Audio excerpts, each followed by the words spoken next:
సంఘాలు, బీసీ సంఘాలు కానీ, ఎస్సీ సంఘాలు కానీ, ఎస్టీ సంఘాలు కానీ కేవలం సమావేశాలు ఏర్పాటు చేసుకొని కుల సంఘాల మధ్యన మన యొక్క సమస్యల్ని ఏకరువు పెట్టి దాని తర్వాత వెళ్ళిపోతూ ఉంటాం. కానీ బీసీ సమాజ్ ఒక కొత్త ప్రయోగాన్ని చేసింది. మా యాదవ్ మిత్రుడు పాండురంగ యాదవ్ గారిని రైతు విభాగానికి మేము కన్వీనర్ పెట్టినాం. బీసీ రైతు విభాగాన్ని అంటే ఈ సమాజానికి వెన్నెముకైనటువంటి రైతు విభాగాన్ని బీసీ సమాజ్ కూడా ఆ పాలసీలో ఆ కార్యక్రమాలని అంటే ఆ విభాగంలో కార్యక్రమాలను నిర్వహించాలని, అలాగే చాలా విభాగాలు చాలా వ్యవస్థలు ఉన్నటువంటి ఈ సమాజంలో బీసీ కార్మిక విభాగాన్ని కూడా నేను మొన్న మంచిర్యాల పోయినప్పుడు నాకు చాలామంది మిత్రులు కలిసినారు సింగరేణి కాలేజ్ నుంచి వచ్చి. బీసీ సమాజంలో కార్మిక విభాగాన్ని ఎన్ని వ్యవస్థలు ఉంటాయో అన్ని వ్యవస్థలలో ఈ బీసీ విభాగాల్ని తీసుకుపోవాలన్న కృతనిశ్చయంతో బీసీ సమాజం ఉన్నది. అందుకు మీరందరూ కూడా సహకరించాలని, ఇదే విధమైనటువంటి స్ఫూర్తిని, ఇదే విధమైనటువంటి సపోర్ట్ని మీరు ఇస్తారని నేను కోరుకుంటూ, ముఖ్యంగా ఈనాటి సమావేశం మీరందరూ చాలా బాగా మాట్లాడినారు. నేను ఇంత బాగా మాట్లాడతారు అనుకోలే. అంటే జనరల్గా ఏదో చెప్తారు, పోతారు, వస్తారు, ఉంటారు అనుకున్నాం. కానీ చాలామంది మా మిత్రుడు శ్రీనివాస్ గౌడ్ గారు ఇంకా ఆయనకు అవకాశం ఇస్తే ఈ సమాజంలో జరుగుతున్నటువంటి ప్రతి విషయాన్ని ఏకరువు పెట్టి దీనికి సమస్య మార్గాన్ని కూడా చక్కటి పరిష్కారాన్ని చూపించే విధంగా ఆయన స్పీచ్ని మధ్యలో ఆపినారు సమయాభావం వల్ల. మా వెంకటరమణ నిజంగా కూడా ఎంత మంచి స్పీకర్ అంటే ఈ సమాజంలో బీసీ సమాజానికి జరుగుతున్న అన్యాయాన్ని, బీసీ కులాలకు జరుగుతున్నటువంటి అన్యాయాల్ని, అవమానాల్ని, వీటన్నిటిని కూడా దాదాపుగా ఏకరువు పెట్టే అంత ఆయన దగ్గర సబ్జెక్ట్ ఉంటుంది. అంటే ప్రతి ఒక్కరి దగ్గర మా లక్ష్మీకాంతం అన్న, మా బుగ్గన్న అంటే ఆవేదన, అవమానాలను భరించి ఎంతవరకు మనం ఈ సమాజంలో ఉన్నాం అనే దాని మీద వీరందరూ కూడా ఏకరువు పెట్టే పరిస్థితి ఉంది. కానీ సమయాభావం వల్ల మనం కొంత అందరికీ అవకాశాన్ని ఎక్కువ ఇవ్వలేకపోయాం. ఏది ఏమైనా కూడా బీసీ సమాజ్లో అన్ని వర్గాలు, అన్ని సెక్షన్స్ కూడా ఈ సమాజాన్ని ముందుకు తీసుకుపోవడానికి, బీసీల సమాజాన్ని ముందుకు తీసుకుపోవడానికి పనిచేస్తున్నందుకు, వారి సలహాలు సూచనలు ఇస్తున్నందుకు వారందరికీ కూడా మరొకసారి పాదాభివందనం చేస్తూ, ఈ సమావేశంలో ఇంకా మనం చాలా మాట్లాడాలనుకున్నాం. మార్నింగ్ సెషన్ చూస్తే చాలా వరకు ఈ హాల్ కిక్కిరిసిపోయింది. అంటే మనకున్నటువంటి ఇబ్బందులు కానీ, మనకున్నటువంటి సమస్యలు కానీ మనం ఎక్కువసేపు కూర్చోలేనివ్వకుండా, అంటే మళ్ళీ ఇక్కడ నుంచి పోయిన వాళ్ళు కూడా మళ్ళీ వాళ్ళ ఆలోచన, వాళ్ళ మైండ్ అంతా ఇక్కడనే ఉంటుంది. ఏం జరుగుతుంది, ఏమైంది, ఏం కన్క్లూజన్ చేసినారు, మనం ఏం చేయాలి, మన పాత్ర ఏందనే దాని మీదనే వాళ్ళ పోయిన వాళ్ళకు కూడా పాపం మనసు ఇదే ఉండదు. అక్కడ పోయినా కూడా వాళ్ళ మనసు అంతా ఇక్కడనే ఉంటుంది. బాడీ పోయింది కానీ మనసు అంతా ఇక్కడే ఉంటుంది. ఏది ఏమైనా మనం ఇక్కడ కూర్చున్న వాళ్ళందరం కూడా ఒక దిశ నిర్దేశించడానికి మనందరం కూడా ఇక్కడ కూర్చున్నాం. కాబట్టి దానికి సంబంధించిన కొన్ని విషయాలు నేను మీ దృష్టికి తెస్తాను. ముఖ్యంగా ఈ సమాజంలో మన వాళ్ళు ఏమనుకుంటారంటే, రాజకీయాలంటే మహబూబ్ నగర్ అంటే కేవలం ఎమ్మెల్యే అనుకుంటారు రాజకీయం అంటే. అది నేను కాదంటాను. ఎందుకంటే ఒక చిన్న ఎగ్జాంపుల్, సీఎంపీఎస్సీలో నాకు తెలిసిన ఇద్దరు మిత్రులు, ఒక ఆయన సలహాదారు ఉన్నారు, ఒక ఆయన చీఫ్ పిఆర్ఓ ఉన్నాడు. ఎందుకంటే నేను జర్నలిజం నుంచి వచ్చిన కాబట్టి నేను ఆ సీఎంపీఎస్సీ విషయాలు చెప్పాలి రాజకీయంతో ముడిపెట్టి. ముఖ్యంగా ఆలేరు నియోజకవర్గంలో ఇప్పుడున్నటువంటి అయోధ్య రెడ్డి, చీఫ్ పిఆర్ఓ ఉన్నటువంటి అయోధ్య రెడ్డి ఆలేరు నియోజక ఎమ్మెల్యేగా ట్రై చేసినాడు. ఆలేరు నియోజకవర్గం ఎమ్మెల్యేగా ట్రై చేస్తే అక్కడ బీసీ బిడ్డ బీర్ల ఐలయ్య చాలా కాలం నుంచి పనిచేస్తూ ఆ రెడ్డిల పోకళ్ళన్నీ కట్టడి చేసి మనోడు టికెట్ తెచ్చుకొని గెలిచి ఎమ్మెల్యే అయినాడు. ఎమ్మెల్యే అయితే అక్కడ టికెట్ కొరకు పోటీ పడ్డటువంటి ఈ దోపిడి కులానికి సంబంధించిన అయోధ్య రెడ్డి ఎవరైతే ఉన్నారో ఆయన తన యొక్క రెడ్డి ప్రాబల్యంతో అక్కడ ఈ అమ్మటే ఆయన టికెట్ దొరకకపోతే గవర్నమెంట్ రాగానే సీఎం కార్యాలయంలో పబ్లిక్ రిలేషన్ ఆఫీసర్గా తను అవకాశం పొంది తన వర్గాలకు సంబంధించిన సమస్యలన్నింటి మీద ఈయనకంటే ఎక్కువగా, అంటే సీఎంపీఎస్సీలో ఉంటే ఒక ఎమ్మెల్యే కంటే కూడా సీఎంపీఎస్సీలో ఉన్నటువంటి అధికారానికి ఎక్కువ అవకాశాలు ఉంటాయి. కాబట్టి అంటే పాలనలో భాగస్వామ్యం అయితే సమస్యల పరిష్కారం ఎట్లుంటుంది, తమ వర్గాలకు ఎట్లా అవకాశాలు దక్కించుకోవచ్చు అనే దాని మీద నేను ఈ విషయం చెప్తున్నా. బీర్ల ఐలయ్య ఎమ్మెల్యే అయి విప్పుకున్నా కూడా తన సమస్యల మీద, తన నియోజకవర్గ సమస్యల మీద సీఎం ఆఫీస్కి పోయినప్పుడు ఆయనతోనయ్యే పని కూడా పక్కన పెట్టి లేదు అయోధ్య రెడ్డితోనే ఈ పని అయిందన్న మెప్పు పొందడానికి సమాజంలో వాళ్ళు ఎట్లా కుట్రలు పొందుతారనేది మనం చూడాలి. ఇంకొక ఆయన వేం నరేందర్ రెడ్డి హన్మకొండ టికెట్ అడిగి ఆ టికెట్ రాకపోతే సీఎం ఫ్రెండ్గా ఉంటాడు ఆయన, అంటే రెడ్లంతా అందరు ఫ్రెండ్సే, సీఎం రేవంత్ రెడ్డికి ఫ్రెండ్గా ఉంటాడు కాబట్టి ఆయన హన్మకొండ నియోజకవర్గం టికెట్ అడిగి రాకపోతే ఆయనకు సలహాదారు పదవించి ప్రతి మీటింగ్లో ఆయన కనపడుతూ ఉంటాడు ఆ వేం నరేందర్ రెడ్డి. ఆయన కనీసం నేను చెప్తున్నా, ఆయనకి టికెట్ ఇస్తే ఆయన వార్డు మెంబర్ కూడా గెలవడు. కేవలం రెడ్డి అన్న ఫీలింగ్తోని పాలనలో అధికారంలో భాగస్వామ్యం పొంది ఆ వర్గాలకు ఎట్లా వాళ్ళు న్యాయం చేసుకోవచ్చు అన్న దాని మీద ఇలాంటి కొన్ని ఉదాహరణలు నేను చెప్పదలుచుకున్నా.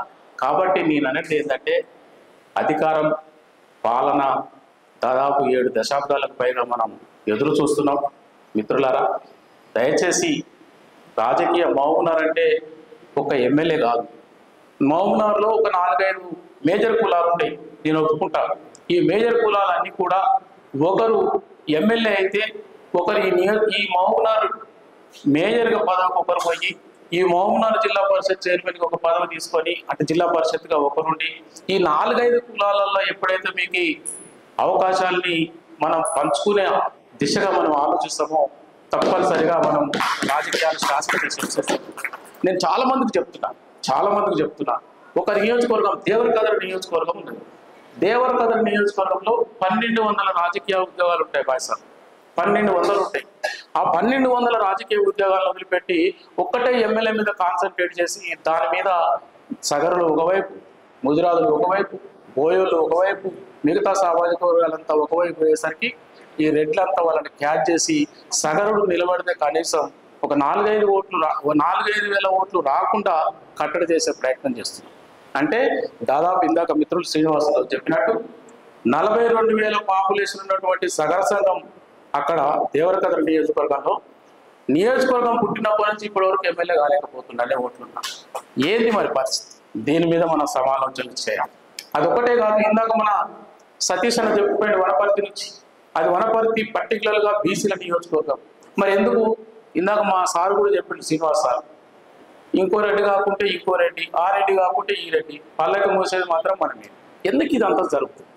నియోజకవర్గ స్థాయిలో కానీ కొన్ని బీసీ సంఘాలు ఉంటాయి, కొన్ని బీసీ సంఘాలు గుడ్డిగా పార్టీలకు మద్దతు ప్రకటిస్తాయి. అది ఎంత అన్యాయం అంటే స్టాటిస్టిక్సల్ రిపోర్ట్గా నేను అంటే చదువుకున్న వాళ్ళని చెప్తాం, గుడ్డిగా నువ్వు ఒక పార్టీకి మద్దతు తెలియడం వల్ల అందులో ఉన్న బీసీలు అందరూ ముఖ్యంగా ముందు ఓడిపోతారు, తర్వాత అందులో ఉన్న రెడ్డోళ్ళంతా ముందు గెలుస్తారు అన్న ఆయన. అట్లా చెప్పొద్దు. వార్డు మెంబర్ స్థాయి నుంచి వార్డు మెంబర్ ప్రతిపాదికన, గ్రామ ప్రతిపాదికన, మండల ప్రతిపాదికన, నియోజకవర్గ ప్రతిపాదికన, పార్లమెంటరీ స్థాయి ప్రతిపాదికన మనం ఏదైనా మద్దతు తెలిపితే తెలుపుదాం.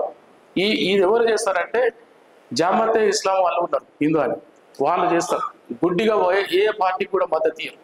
వాళ్ళ క్యాండిడేట్ ఎక్కడ ఉన్నారో ఆ క్యాండిడేట్ కాడ మేము మీ పార్టీకి మద్దతు ఇయ్యం. మా వర్గాల నుంచి నిలబడ్డటువంటి ఆయన బీజేపీ నుంచి నిలబడ్డా, ఆయన కమ్యూనిస్ట్ నుంచి నిలబడ్డా, ఆయన బీఆర్ఎస్ పార్టీ నుంచి నిలబడ్డా, మా వాడు ఓడిపోయేటట్టు మీకు మద్దతు ఇయ్యం అనే నినాదంతో వాళ్ళు ముందుకు పోతారు. కాబట్టి ఇక్కడికి వచ్చిన పెద్దలకు కూడా నేను చెప్పేది ఏంటంటే మనం ఎప్పుడు కూడా మన వర్గాల ప్రయోజనాల్ని తాకట్టు పెట్టి దయచేసి అలాంటి ప్రయాణాలు చేయొద్దు. ముఖ్యంగా ఇక్కడ 1200 రాజకీయ ఉద్యోగాలను పంచుకోవడానికి ప్రతి నియోజకవర్గంలో ఇప్పుడు వనపర్తి నియోజకవర్గం ఉన్నది. వనపర్తి నియోజకవర్గంలో నేను చెప్తున్న శ్రీనివాస్ గౌడ్ సాబ్ 40 కులాల కంటే ఎక్కువ మీ దగ్గర. ఈ 40 కులాల ప్రతినిధుల్ని కూడా మనం కూర్చోబెట్టి మాట్లాడుకుంటే, ఈ 40 కులాలకు సంబంధించిన వ్యక్తులందరినీ కూడా మనం కోఆర్డినేట్ చేసుకుంటే, ఇందాక అన్నాడు శ్రీనివాస్ సార్ నెట్వర్క్ కింద చేసుకుంటే ఈ 40 కులాల మధ్యన జనాభా ప్రాతిపదికన మనమే వార్డు మెంబర్ నుంచి ఆ నియోజకవర్గ శాసనసభ్యుల వరకు ఇక ఇతరత్ర పదవుల వరకు ఆ నియోజకవర్గంలో ఉన్నటువంటి ఆ మున్సిపాలిటీ ఉంటే ఆ చైర్మన్లు కానీ ఆ ఏరియాలో ఉన్నటువంటి జడ్పీటీసీలు కానీ ఎంపీపీలు కానీ మనందరం కూడా సమైక్యంగా ఉండి పంచుకుంటే మనకి జనాభా లెక్కలు వద్దు, వాడు చేసే భిక్ష వద్దు, వాడిచ్చే అవకాశాలు వద్దు. అంటే మన దగ్గర మన ఓటు వాడికేసి మనం అప్లికేషన్ ఇచ్చి మన పనులు చేయిస్తలేదని మళ్ళీ మన రోడ్డు మీదకి వచ్చి గగ్గోలు పెడుతున్నాం. ఇది అవసరమా? మనం వాడికి ఓటు వేసినాం, మళ్ళీ పోయి ఒక రిప్రజెంటేషన్ చేస్తున్నాం, మాకు రేషన్ కార్డు ఇవ్వండి సార్ అని. వాడు ఎందుకు ఇస్తాడుగా? ఓటు వేసినాం, అయిపోయా. వాడు రేషన్ కార్డు ఏమంటే చూద్దామంటున్నాడు. రేషన్ కార్డు టైం అయిపోయిన తర్వాత మనం గోగోలు పెడుతున్నాం, బయటకు వచ్చి కలెక్టరేట్ల ముందు అల్లర్లు చేస్తున్నాం. ఇది అవసరమా? Very simple. మనకు మహనీయులు అందించినటువంటి స్ఫూర్తిని ఏం చేస్తున్నాం మనం? మనకు మహనీయులు అందించినటువంటి మహాత్మా జ్యోతిరావు పూలే కానీ, అంబేద్కర్ కానీ, వీళ్ళు అందించిన స్ఫూర్తితోనే మనం ముందుకు పోక ఒక వర్గానికి బానిసలమై, మనం ఒక వర్గాలకు బానిసలమై వాళ్ళ పల్లకిలి మోసి ఇంకెంతకాలం ఉంటాం అనేదే మన ఆలోచన. దయచేసి ఇక్కడికి వచ్చినటువంటి మిత్రులకు నేను ఒకటే చెప్తున్నా, ఈ మధ్యన మేము ఒక పని చేస్తున్నాం శ్రీనివాసులు సార్. ప్రతి సమావేశానికి నేను మొన్న మంచిర్యాల పోయినా, నిన్న సూర్యాపేట పోయినాం, ఇలా మహబూబ్నగర్ వచ్చినాం. ప్రతి జాగల ఎవరైతే మాట్లాడుతారో వాళ్ళందరికీ రికార్డు చేస్తుంది. రికార్డు చేసి మేము బీసీ టైమ్స్ అనే ఛానల్ ద్వారా ప్రసారం చేస్తున్నాం. మేము చెప్తున్నాం. ఇందాక ప్రేమ్ సాగర్ సార్ వచ్చి మాట్లాడిపోయాడు. ప్రేమ్ సాగర్ సార్ మా సభకు 1 గంటన్నర లేట్ వచ్చింది. ఆయన రాగానే మైక్ అడుగుతో ఇచ్చినాం, మాట్లాడి వెళ్ళిపోయాడు. మేము ఆయనకు ఫోన్ చేస్తాం తర్వాత, సార్ ప్రేమ్ సాగర్ సార్, బీసీలో ఐక్యత రావాలి, స్ట్రెంత్ కావాలంటే మీరు ఇట్లా చేస్తే ఎట్లా స్ట్రెంత్ వస్తుంది? దయచేసి ఇప్పటి నుంచి మన సమావేశాన్ని ఏర్పాటు చేసుకున్నప్పుడు 2 గ్రూపులుగా చేయాలేమో అని భయం అవుతుంది నాకు. 2 గ్రూపులు ఏంటంటే, సమావేశానికి వచ్చి చివరి వరకు ఉండే వాళ్ళు ఒక గ్రూప్ వేయాలి, అప్పుడప్పుడు వచ్చి విజిటింగ్ వచ్చి వాళ్ళు పోతారు. ఈ విజిటింగ్ వచ్చి పోయేటోళ్ళతో వెరీ డేంజర్. వీళ్ళు ఏం చేస్తారంటే, ఈ సమావేశంలో ఈ ఫస్ట్ నుంచి చివరి వరకు ఉండి మెసేజ్ తీసుకుపోయి వాళ్ళు ఏం చేద్దాము, ఎట్లా చేద్దామని, మళ్ళీ ఎక్కడ సమావేశం పెడతారు, మనం అక్కడ పోవాలన్న ఆలోచనతో వాళ్ళు నిరంతరం వాళ్ళ ఆలోచనలు. వీళ్ళు పోయేటోళ్ళు ఏం చేస్తారంటే, ఈ వచ్చిపోయిన వాళ్ళు ఈ ఛాయ్ పెట్టే కాడికి పోగానే 2 వాడు కనపడేటట్టు, కమ్మోడు కనపడితే ఎంతమంది లేరు. నేను చూసినా కదా, కుర్చీలన్నీ ఖాళీగా ఉంటాయి. ఈ సమావేశం చెప్తా ఉంటారు. వీళ్ళందరినీ మనం కనిపెట్టుకుంటూ ఉండాలి. అంటే వాళ్ళు ఎక్కువ కాలం ఉండలేరు. వాళ్ళు అంటే వాళ్ళకి ఆ రెడ్డి కమ్మ వెలమల దగ్గర దొరికే పబ్బం కొరికే ఇదంతా చేస్తారు తప్ప, నిజంగా కూడా వీటన్నిటిని కూడా మనం అధిగమించి ఈనాడు మనకు ఆకలైనా ఎన్ని పనులున్నా ఇక్కడ వరకు మిగిలిన వరకే ఈ సమాజం మీద అవగాహన, ఈ సమాజం పట్ల ప్రేమ ఉన్న వాళ్ళు మాత్రమే చివరి వరకు ఉంటారు. కాబట్టి దయచేసి మనమంతా కూడా భవిష్యత్తులో ఈ సమాజానికి దశ నిర్దేశించాలి. కాబట్టి చాలా ఎగ్జాంపుల్స్ ఉన్నాయి. మనకి ఇంతవరకు 7 దశాబ్దాల చరిత్రలో నేను ఇందాక చెప్పిన 1931 సంవత్సరానికి ఇంపార్టెంట్ ఉంటుంది. దాన్ని చాలా మంది అనుకుంటూ ఇదేమైనా సిపాయిల తిరుగుబాట అంటే 1857లో జరిగింది కదా. 1931 ఏంటంటే బ్యాక్వర్డ్ క్లాస్కి వచ్చేసరికి 1931 లెక్క, 2025 లెక్క. ఎందుకంటే అప్పుడు జనాభా లెక్కలు జరిగినాయి, బ్రిటిష్ కూడా మనకు లెక్కలు చెప్పిండు. ఇప్పుడు మళ్ళీ జరుగుతుంది కానీ తప్పులు తడకకున్నది, వీడు లెక్కలు మనకు సరిగా చెప్తలేడు. కాబట్టి ఈ 2 డేట్లు గుర్తు పెట్టుకొని వచ్చే భవిష్యత్తులో మన లెక్కలు మనమే తీసుకుందాం. దయచేసి మిత్రులారా, నేను పదే చెప్తున్నా, వచ్చే స్థానిక సంస్థ ఎన్నికలలో 1200/40 ఈ సూత్రాన్ని మనం తీసుకుపోదాం. ఈ సూత్రాన్ని తీసుకుపోయి అన్ని కులాలని ఇందులో కోఆర్డినేట్ చేద్దాం. ఈ కులాలన్నిటి కూడా అధికారంలో భాగస్వామ్యం వచ్చేటట్టు, పాలనలో భాగస్వామ్యం వచ్చేటట్టు మనం అందరం కూడా పనిచేద్దాం. దయచేసి ఇంతకంటే మనకి ఎక్కువ ఉండదు. ఎందుకంటే చాలా వరకు అనుకుంటారు ఇందులో, అరే మేము చిన్న కులం కదా, మాకు ఐడి ఇస్తారు, మేము పెద్దోళ్ళం, ఈ గ్రామం మాదే, మేము వద్దంటలేదు. మీరు చిన్న కులానికి ఎగ్జాంపుల్ సగరులు అనుకుందాం, లేకుంటే వేరే ఒక చిన్న కులం రజకులు అనుకుందాం. వాళ్ళు ఎక్కడైతే ఉంటారో ఆ వార్డులో ఉన్న వాళ్ళకి అక్కడ వార్డు మెంబర్ ఇవ్వండి. దయచేసి మనందరూ కూడా పెద్దన్న పాత్ర పోషిద్దాం. యాదవులు ఉన్నారు, మీరు ఆ విలేజ్లో బాగా ఉంటారు, మీరు సర్పంచ్ పదవి తీసుకోండి. గౌడ్స్ ఉంటారు, మీ మండలంలో ఎక్కువ ఉన్నమంటారు, మీరు ఎంపీపీ పదవి తీసుకోండి. మనం చర్చ జరగకుండా ఇప్పుడు నేను చెప్పిన చూడు, ఆ 2 రేట్లు ఎందుకు పనికిరారు? సీఎం పేసీలు ఉండి గెలిచి వచ్చిన పీసీ ఎమ్మెల్యేలతో వాళ్ళు ఇది ఆడుకుంటున్నారు. వాళ్ళు ఎంతవరకు అన్యాయం? ఇవన్నీ గమనించకపోతే మనం రేపొద్దునే ఇప్పుడు ఇక్కడ సపోజ్ ఉమ్మడి జిల్లా జితేందర్ రెడ్డి అనేటోడు కాంగ్రెస్ పార్టీలకు రాగానే ఒక పదవి వచ్చింది. అరే మక్తల్ నుంచి గెలిచి నీ పార్లమెంట్ ఎలక్షన్స్లో ముదిరాజులందరినీ తనఖా పెట్టి గెలవంగానే మంత్రి పదవి ఇస్తూ ఉన్న మా శ్రీహరికి మరి ఏది పత్తలేదుగా. అంటే వాళ్ళకు ఒక న్యాయం, మనకు ఒక న్యాయమా? నేను అనేది ఏంటంటే ఇవన్నీ కూడా మనం ఆలోచన చేసి చర్చ చేయాలి. చర్చ చేయకుండా వాళ్ళకు అనుకున్నట్టు, వాళ్ళకు బానిసలుగా ఉన్నట్టు ఇదంతా. మొన్న నేను ఒక మీటింగ్ ఫోటో చూసిన, ఎంత దారుణం అంటే పుల్లగరణ మీద టీఆర్ఎస్ పార్టీలో ఆఫ్టర్ ఆల్ బచ్చా కేటీఆర్, మనకి ఇక్కడ కూర్చున్న వాళ్ళంతకనే చిన్నోడు అనుకుంటా కేటీఆర్, ఆయన పక్కన ఫోటోలు మధుసూనాచారి, ఎంత పెద్దోళ్ళు అంటే పాపం వాళ్ళందరూ తిరిగి సార్ మీరు ఎట్లా చెప్తే అట్లా. ఏంటండి ఇది మరీ అన్యాయం. మనం ఏం మెసేజ్ ఇస్తున్నాం ఈ సమాజానికి? మనం ఏమి ఇస్తున్నాం ఈ సమాజానికి మెసేజ్? నేను మధుసూదనాచార్యని క్రిటిసిజం చేస్తలేను. ఇక నువ్వు ఒక స్పీకర్గా చేసి తెలంగాణలో ప్రథమ స్పీకర్ నువ్వు ఒక వ్యవస్థగా ఉండి ఒక మేధావి ఉండి నువ్వు అట్లా ఉండడం వల్ల ఆ కవిత అది మరీ దారుణం. అదైతే ఆమె మరీ మొన్న నేను ఒక మెసేజ్ కూడా చేసిన, ఆమె లెక్కల కాడ ఏదో చెప్పింది, నాకు గుర్తు రావట్లేదు ఇప్పుడు. కానీ ఆమె చెప్తే మా నాన్న iPhone Revanth Reddy China phone అన్నది. నేనన్నా మీ నాన్న ఐఫోన్ కాదు, మీ నాన్న ఈ లిక్కర్తో పోల్చినది. మీ నాన్న బ్రాండ్, ఈయనేమో చీప్ లిక్కర్ బ్రాండ్ అమ్మ. అట్లా పోలిస్తే నీకు మంచుకుంటుంది, ఎందుకంటే నువ్వు లిక్కర్ కేసులు పోయినావు కాబట్టి అది బాగుంటుంది నీకు. అంటే ఇలా కంపారిజన్ కూడా చూడండి. అంటే మన వర్గాలు చాలా వరకు మన మేధావులు చెప్పేవి నేను చూస్తా కదా. ఈ మధ్యన కులగణన మీద వెంకటరామన్ అన్న కూడా వచ్చినాడు చాలా మీటింగ్లకు, లక్ష్మీకాంత్ అన్న కూడా వచ్చినారు.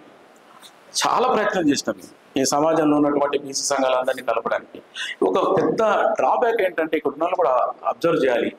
హైదరాబాద్లో బీసీ సంఘాలు ఎట్లుంటాయంటే పగలంతా మనతో ఉంటారు పోయి, రాత్రి కాగానే ఈ కలర్ షర్ట్లు ఇవన్నీ తీసేసి టీ షర్ట్ల మీద పోయి అదర్ కులాలను కలిసి వస్తూ ఉంటారు. ఎందుకురా మీకు ఈ బాధ, అదే షర్ట్ల మీద పోవచ్చు కదా అని అన్న చూస్తే రేపు పొద్దున మరి ప్రాబ్లం అవుతుంది. అట్లా వాళ్ళకి బాధే. ఒక పెద్ద లీడర్ ఏం చేసిండంటే వేం నరేందర్ రెడ్డి దగ్గర పేషెంట్ ఉన్నాడట. రాములు నాయక్ అని ఎమ్మెల్సీ నాకు మంచి మిత్రుడు. రాములు నాయక్ నుండి ఒక మీటింగ్ అయింది, మన ఇక్కడ తాజ్ కృష్ణ హోటల్లో మీటింగ్ పెట్టి. అన్న నా మీటింగ్కి వచ్చిండు అన్నట్టు నాకు ఫోటో పంపన్నాడు. నేను ఫోటోలు పంపిన ఇట్లనే ఉన్నాయండి. ఫోటోలు పంపితే నేను ఒక ఫోటో పంపాను అన్నాడు. అన్న పంపంటే ఈ పోయి వాడు రాములు నాయక్ దగ్గర చెప్తాం, మన వేం నరేందర్ రెడ్డి దగ్గర చెప్తుండు, అన్న ఇంతమంది వచ్చి ఈ ఫోటోలు పెట్టారు. ఇది అవసరమా? అంటే మనలోనే ఉన్నటువంటి కొంతమందిని మన వ్యవస్థలో అంటే కుట్రలు కుతంత్రాలు చేసే వాళ్ళ పట్ల అప్రమత్తంగా ఉంటే కూడా ప్రాబ్లం అవుతుందని నా యొక్క ఆవేదన. ముఖ్యంగా ఈనాడు మీరందరూ కూడా బాబు సార్ వచ్చిపోయినాడు, మీరందరూ మా ఒడ్డర సంఘం వెంకట సామన్న, మీ వీళ్ళంతా కూడా మా రైతు విభాగం పాండరంగం, మీరందరూ కూడా ఈ సమాజానికి పట్టుకొమ్మలు లెక్క మా రిటైర్డ్ పర్సన్స్ కూడా జాయిన్ అయినారు. హైదరాబాద్లో రిటైర్డ్ పర్సన్ చాలా మంది ఉన్నారు సార్, మేము చెప్తున్నాము. శ్రీనివాస్ గౌడ్ మీకు కూడా చెప్పాలి, నాకు వనపర్తిలో మీటింగ్ పెట్టమని మాకు అక్కడ ఒక జాయింట్ కలెక్టర్ ఉంటాడు వెంకటేశ్వర గారు, తర్వాత మీ ఎస్పీ గిరిధర్, ఆయన మంచి కాన్సెప్ట్ ఉన్న వాళ్ళు ఇద్దరు కూడా. ఆయన అంతా ఉంటాడు ఇక్కడ ఎవరబ్బా ఇక్కడ బీసీల కోసం మీటింగ్లు పెడతలేరు ఎవరు సూర్యరావు, మేమిద్దరమే పెడదామా అనుకుంటున్నాం అని అనుకున్న వాళ్ళంతా. అంటే ఒకసారి ఏసీపీ ఉన్నప్పుడు గిరిధరు ఎంత స్పీకర్ తెలుసు బ్యాపర్ క్లాస్ పక్షాన, ఇప్పుడున్న ఎస్పీ మైక్ అందుకుంటూ మనకంటే అనర్గళంగా మాట్లాడతారు బీసీ సమస్యలు. అట్లాంటి వ్యవస్థలో ఉన్నటువంటి మన ఎంప్లాయీస్ అందరూ కూడా ఇప్పుడున్నటువంటి సమయంలో వాళ్ళు చాలామంది మనలాంటి వాళ్ళు పోయి కలిస్తే ముందుకు వస్తారు.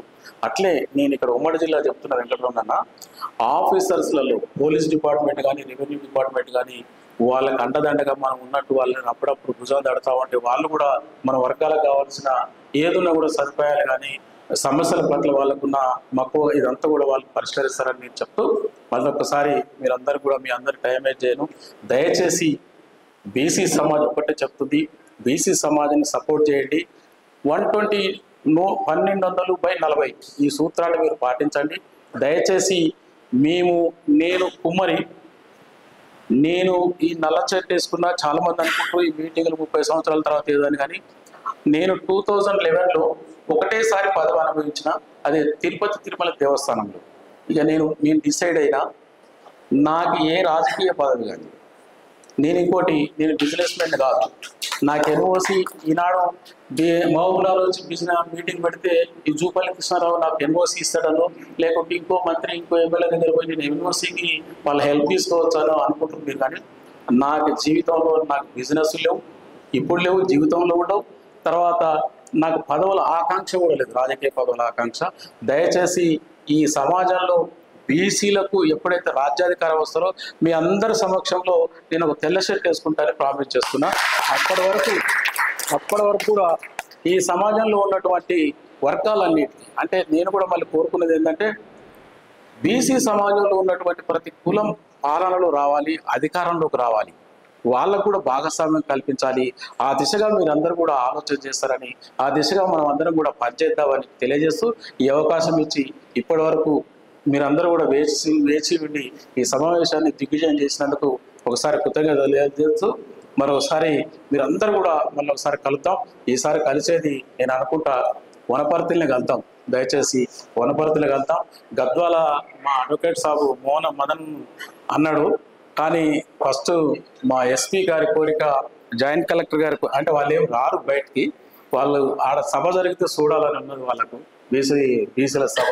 దయచేసి అక్కడ మనం సభను ఏర్పాటు చేసుకుందాం. మన శ్రీనివాస్ గౌడ్ గారు కానీ మిత్రులు, అక్కడ ఉన్నటువంటి మన బాబు సార్ కానీ మన సతీష్ వీళ్ళందరూ వచ్చిపోయినారు కాబట్టి తప్పనిసరిగా మరో సమావేశాన్ని అక్కడ చేద్దాం. ఈ కులగణన మీద మరొకసారి ఫైనల్గా కులగణన మీద అందరూ అప్రమత్తంగా ఉండండి. లేకుంటే స్థానిక సంస్థల ఎన్నికల్లో మన కులాన్ని మనమే లెక్కించుకుందాం, మన ఓటు మనమే వేసుకుందాం. దయచేసి వాళ్ళ మీద డిపెండ్ కావద్దు. వాళ్ళ మీద డిపెండ్ దేనికైతున్నామంటే ఆ కులగణన వస్తే అది చట్టబద్ధత అయితే రేపు పొద్దున ఎక్కడికి పోయినా మనకు ఒక అవకాశాలు తగ్గుకుంటాయన్న అవకాశాలు తప్పుతాయన్న ఇంటెన్షన్తోనే దాని మీద అంతా ప్రెజర్ చేస్తున్నాం తప్ప మరి ఏరే ఉద్దేశం కాదు. కులగణనకు మన రాష్ట్ర ముఖ్యమంత్రి చేసిన అన్యాయం ఎట్లాంటిదంటే, బీహార్లో కులగణన ప్రకటించిన తర్వాత, కులగణనకి ఆర్డర్ ఇచ్చిన తర్వాత అక్కడ సీఎం నితీష్ కుమార్ 26 సార్లు ఆయన సమావేశాలు పెట్టి రివ్యూ మీటింగ్ పెట్టి 26 టైమ్స్. కానీ రేవంత్ రెడ్డి గారు కనీసం ఒక్కసారి కూడా రివ్యూ మీటింగ్ పెట్టలేదు. అంటే ఆయనకు బీసీల పట్ల ఉన్నటువంటి ప్రేమ ఏందో అర్థమవుతుంది. కాంగ్రెస్ గవర్నమెంట్ నిజంగా చెప్తున్నా, ఇప్పుడు ఆయన అధికారంలోకి వచ్చాడు కాబట్టి ఆ కుంటిజైపాలెడ్డిది జన్మదినం అఫీషియల్గా చేయించుకున్నాడు. ఎంత బాధ అయిందంటే, మనకు 20 సంవత్సరాలు కాళ్ళు అరిగేటట్టు తిరిగి ఈనాడు రాహుల్ గాంధీ ఫ్యామిలీ నిలబడ్డదంటే రాజకీయంగా ఒక తెలంగాణ బీసీ పెట్టిన భిక్షే ఈనాడు వాళ్ళు ఆ లెవెల్గా ఉన్నారు. ఎవరో తెలుసా మీకు? పి శివశంకర్ వల్ల ఈనాడు కాంగ్రెస్ పార్టీ నిలబడింది. కానీ ఆయన జన్మదినాన్ని కానీ ఆయన విగ్రహాన్ని కానీ ఎక్కడన్నా పెట్టిరండి కాంగ్రెస్ గవర్నమెంట్? కాంగ్రెస్ పార్టీ ఎక్కడన్నా పెట్టిందా? ఇట్లాంటి మహనీయులని బీసీలకు సంబంధించిన మహనీయులందరినీ కూడా వాళ్ళు వాడుకుని వదిలిపెట్టినారు. కానీ అదే రేవంత్ రెడ్డి రాగానే ఆ కుంటిజైపాలెడ్డి ఏం చేసిందో నాకైతే తెలియదు, కానీ ఆయన జన్మదినాన్ని మాత్రం అందరూ చేసుకోవాలి అఫీషియల్గా డిక్లేర్ చేసినప్పుడు నాకు చాలా బాధేసింది. ఇట్లాంటి వాళ్ళు అంటే పి శివశంకర్ లాంటి వాళ్ళ మేధావులతనాన్ని వాళ్ళు గుర్తించకపోవడం కాదు, కానీ వాళ్ళకి అదొక రకమైన ఇది లేంద్రేయాలి. 20 సంవత్సరాలు అండి, 20 సంవత్సరాలు. దానికి తోడు నీలం సంజీవ్ రెడ్డి అనే ఒక దొంగ మన ఫైలు ఎప్పుడు పోయినా, గవర్నమెంట్లో రిజర్వేషన్కి సంబంధించిన ఫైలు ఎప్పుడు పోయినా వాడు కొర్రి పెట్టేటోడు. దామోదర్ సంజయ్ అని పాపం ఆయన 2 ఇయర్సే ఉన్నాడు సార్ ముఖ్యమంత్రిగా. ఆయన పీరియడ్లో ఇమీడియట్లీ ఫైల్ తీసుకొచ్చి క్లియర్ చేద్దాం అన్నప్పుడు మళ్ళీ నీలం సంజయ్ రెడ్డి ఆంధ్ర, తెలంగాణ, రాయలసీమలో ఉన్నటువంటి రెడ్లందరినీ కూడగొట్టి దానికి మళ్ళీ బ్రేక్ వేసినాడు. ఎన్ని అవమానాలండి బీసీలకు రిజర్వేషన్ రావడానికి. దాదాపు స్వతంత్రం వచ్చిన తర్వాత రాష్ట్ర ప్రభుత్వంలో మన బీసీ రిజర్వేషన్స్ అందుకోవడానికి 20 సంవత్సరాలు లేట్ అయింది. దాని తర్వాత మళ్ళీ సెంట్రల్ గవర్నమెంట్ విద్యా ఉద్యోగ రంగాల్లో మీకు తెలిసిందే ఇక దాదాపుగా దశాబ్దాల లేట్. అంటే ఇవన్నీ కూడా మనం అవేర్నెస్ లేకపోవడం వల్ల, భావజాల వ్యాప్తి లేకపోవడం వల్ల, మన సంఘాలు మనం మంచిగా పనిచేసుకోలేకపోవడం వల్లనే అడ్వాంటేజ్ని తీసుకొని మన వాళ్ళు అంతా కూడా మనని బానిసలుగా వాడుకుంటున్నారు. దయచేసి ఇప్పుడు కూడా నేను చెప్తున్న ఈ వేదిక మీద నుంచి బానిసగా ఉండే సంఘాలన్నీ కూడా బయటికి రావాలి, మన వర్గాల కొరకు పనిచేయాలని నేను మనస్ఫూర్తిగా కోరుకుంటూ ఈ అవకాశం ఇచ్చిన మీ అందరికి కూడా, ఇంతసేపు నా ప్రసంగాన్ని విన్న మీరందరూ కూడా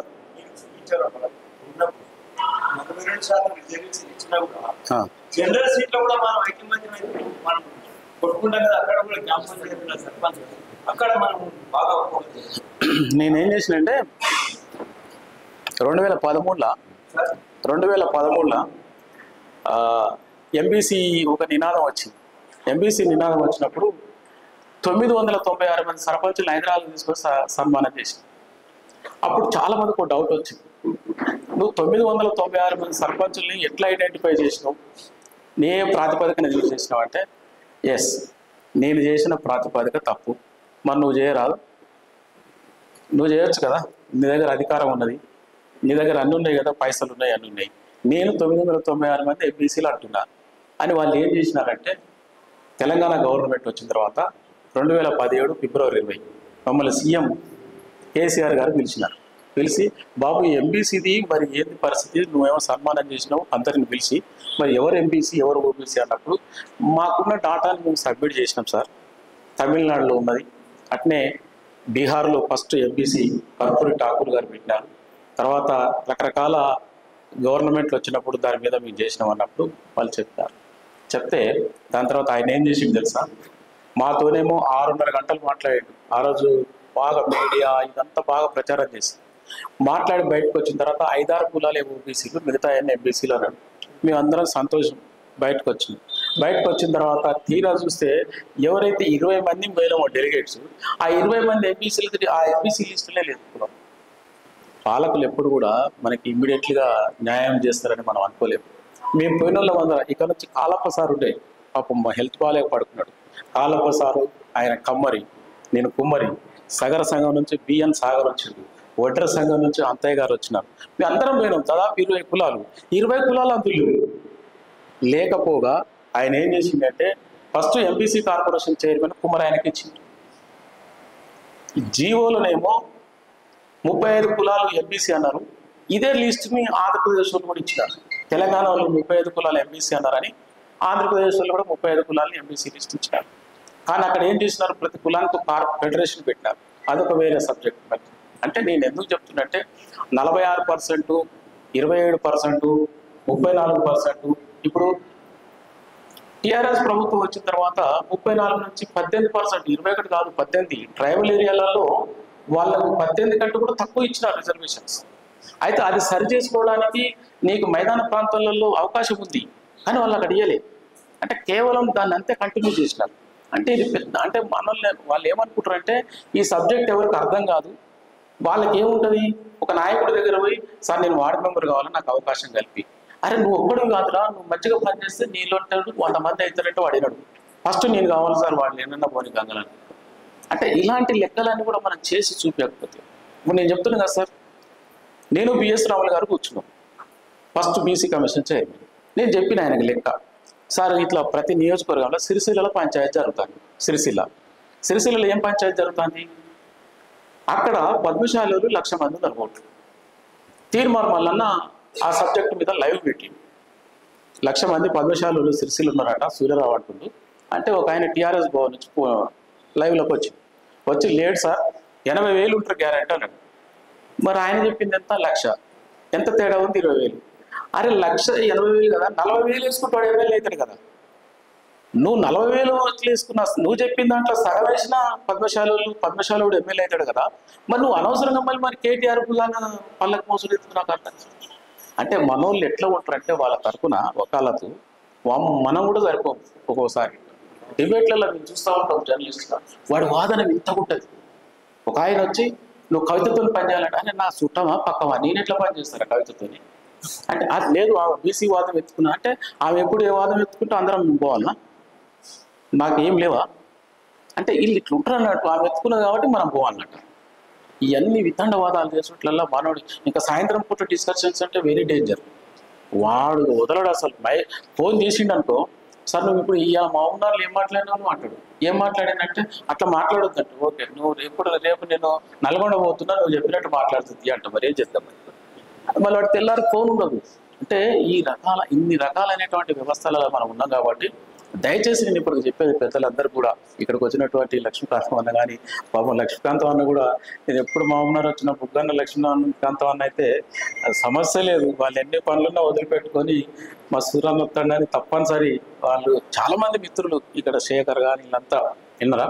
దయచేసి ఎప్పుడు కూడా మొదటి అడుగు ఒంటరిదే కాబట్టి ఇవాళ మనకు కొత్తగా 2 సంఘాలు యాడైన, ఒకటేమో రిటైర్డ్, ఒకటేమో రైతు సంఘం.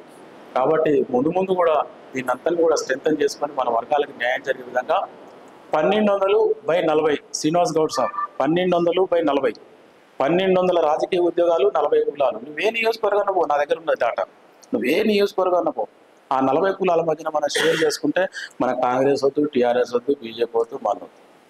కాబట్టి ఆ లెవెల్గా మనం ప్రయత్నం చేద్దాం.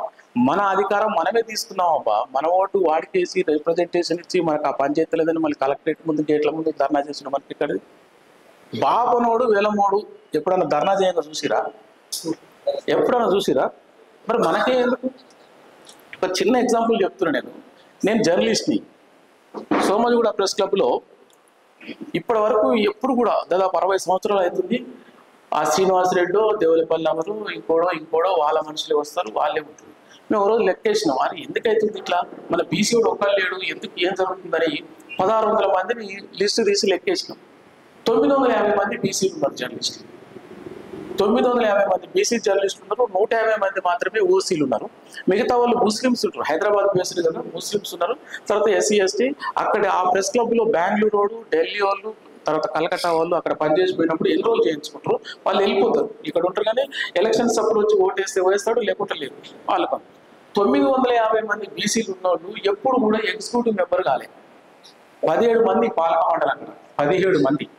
మేము ఒక ఆలోచన చేసి 950 మందిని 4 మిత్రులు ఒక 3 నెలల్లో కలిసినాం. అందరినీ కలిసి, మీరు బీసీ కాన్సెప్ట్తో వస్తున్నాం కాబట్టి నువ్వు దేవులపల్లి అమరెంబట్టే ఉండు, వానెంబట్టే తాగు, వానెంబట్టే తిను, వానెంబట్టే ఉండు, అంతా చేయి. ఓటు మాత్రం బీసీకే. నువ్వు శ్రీనివాసరెడ్డి ఎంబట్టే ఉండు, వానెంబట్టే తిను, వానెంబట్టే తాగు, వానెంబట్టే ఉండు, కానీ ఓటు మాత్రం బీసీకే. ఈ నినాదాన్ని మేము చేస్తే ఎంత బ్రహ్మాండమైన రిజల్ట్ తెలుసా. మా చారి అని ఫస్ట్ విశ్వకర్మ, ఆయన నిలబెడితే ప్రెసిడెంట్గా బ్రహ్మాండమైన 690 ఓట్ల మెజార్టీతో గెలిచి ఆయనే పరిశాన్ ఏంటి. మొన్న రీసెంట్లీ జరిగిన 3rd టైం వేణు అని మునూరు కాపు, నమస్తే తెలంగాణ చీఫ్ హీరో సూరజ్ అని ఉన్నాడు. వాడిని పట్టుకుని, వాడు బాపనుడు, వాడిని పట్టుకుని ఒక వెలమూడు వచ్చాడు సంతోష్రావు ఎంపీ. ప్రెస్ క్లబ్కి వాడు మెంబర్షిప్ ఉంటుందంట. వచ్చి, మేము అధికార పార్టీలో ఉన్నాం, ఈయన ఓడిపోతే మా ఇజ్జత్ పోతుంది, దయచేసి ఒక్కసారి మీరు నెక్స్ట్ టైం రామంటే, మాది 75 సంవత్సరాల నుంచి పోతుంది ఇజ్జత్, ఏమనేది 1 సంవత్సరం పోతే ఏమైందని మాట్లాడు. అట్లా కాదు భయ్, మేము అధికార పార్టీ ఉండండి. అధికారం శాశ్వతమా? అధికారం ఇవాళ ఉంటుంది, రేపు పోతుంది. వ్యవస్థలు ఇంపార్టెంట్ కదా. ఇప్పటి వరకు ఇది 2వ సారి, 3వ సారి ఎలక్షన్ జరుగుతుంది. 100% బీసీ గెలుస్తాడు. అగ్ర కులాధిపత్య కులాలు ఇక్కడ గెలవవు, దోపిడి కులాలు గెలవని మన వాళ్ళు ఓపెన్గా మాట్లాడి. మా దగ్గర ఈవినింగ్ టైం జరుగుతుంది క్యాంపెయిన్. ఈవినింగ్ టైం క్యాంపెయిన్ జరిగినప్పుడు అన్ని పెగ్గులు మొగట్టు ఉంటాయి కాబట్టి పగల కంటే ఎక్కువ ఈవినింగ్ మాట్లాడతారు మా వాళ్ళు కూడా. మళ్ళీ తెల్లారు లేస్తే కామన్, మళ్ళీ ఏముండదు. ఆ లెవెల్గా ఎలక్షన్ జరిగిన తర్వాత సూరజ్ ఓడిపోయాడు. సంతోష్ రావు అనేటోడు ఆ చిన్న 1600 మంది ఓటర్లకు వాడు ఎంత ఖర్చు పెట్టిందంటే 60 లక్షలు ఖర్చు పెట్టి, 60 లక్షలు ఖర్చు పెట్టి. అంటే నేను ఏమంటున్నట్టే 60 లక్షల ముందు మన యూనిటీ గొప్పది. 60 లక్షలు అవుట్ అయిపోయినాయి, వాడు ఓడిపోయాడు, ఇజ్జత్ పోయింది. అంటే ఇక్కడ ప్రతి నియోజకవర్గంలో 1200 రాజకీయ ఉద్యోగాలు. ఇందాక సార్ చెప్పినట్టు అది జనరల్ ఉన్నా బీసీనే పోవాలి, బీసీలో ఉన్నా ఎలాగో బీసీ వస్తాడు. కాబట్టి దయచేసి ఆ రకమైనటువంటి ప్రయత్నం చేసి మన వర్గాలకు అధికారాన్ని, పాలనలో భాగస్వామ్యాన్ని ప్రతి కమ్యూనిటీకి అందించే విధంగా బీసీ సమాజం కృషి చేస్తుందని తెలియజేస్తూ, ఈ అవకాశం ఇచ్చిన మీ అందరూ కూడా మరొకసారి కృతజ్ఞతలు తెలియజేస్తూ, జై పూలే, జై బీసీ.